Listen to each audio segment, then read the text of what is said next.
আসসালামু আলাইকুম, কেমন আছেন সবাই? আলহামদুলিল্লাহ আমরা সবাই অনেক ভালো আছি। যে যেখান থেকে আমার ভিডিওটা দেখছেন আশা করি সবাই অনেক ভালো আছেন, অনেক সুস্থ আছেন। সবাই অনেক ভালো থাকুন, সুস্থ থাকুন সেটাই দোয়া করি। কারণ আমাদের দেশে যে গরমটা পড়ছে যেন আল্লাহ যেন আমাদের সবাইকে অনেক বেশি হেফাজতে রাখে, আর যে গরমটা পড়ছে সবাইকে যেন রোগ বালাই থেকে আল্লাহ মুক্ত রাখে। আর শারীরিকভাবে যখন আপনি সুস্থ থাকবেন তখন আপনি মানসিকভাবেও সুস্থ থাকবেন। যখন আপনি শারীরিকভাবে অসুস্থ থাকবেন, অক্ষম থাকবেন, তখন ওই মানসিকের কোনো মূল্য থাকে না। তো আল্লাহ সবাইকে সুস্থ তো রাখুক।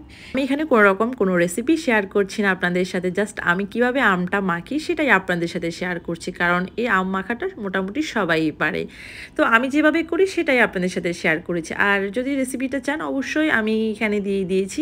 আমি প্রথমে একটু শুকনো মরিচ দিয়ে দিয়েছি, একটু চিনি দিয়ে দিয়েছি, একটু বিট লবণটা দিয়ে দিয়েছি, তারপর একটু লাল মরিচটা দিয়েছি, অবশ্যই মাস্ট চিনিটাও দিয়েছি, কারণ হচ্ছে যে আম তো প্রচণ্ড টক হয়, তো একটু চিনি দিলে আর ফ্লেভারটা খুবই ভালো আসে। সাথে একটু রসুন কুচিটাও অ্যাড করেছি।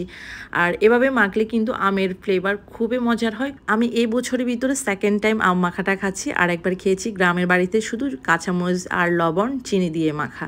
আর এভাবে খেলে খুবই স্পাইসি হয় আর খাবারটা অনেক বেশি মজার হয়। বাট এভাবে সবসময় খাওয়াটাও উচিত না, কারণ অনেক গরম পড়তেছে আর ঝালটা একটু অ্যাভয়েড করাই ভালো গরমের মধ্যে। আসলে আমের উপকারিতা অনেক বেশি, আর আমাদের শরীরের জন্য কিন্তু কাঁচা আম অনেক বেশি ভালো। আপনি আমের শরবত খেতে পারেন এই গরমে, তারপরে আমটাকে আপনি ডালে দিতে পারেন, তারপরে গুঁড়া মাছে দিতে পারেন, এটা সবজিতে অ্যাড করতে পারেন বা ভাজিতে অ্যাড করতে পারেন।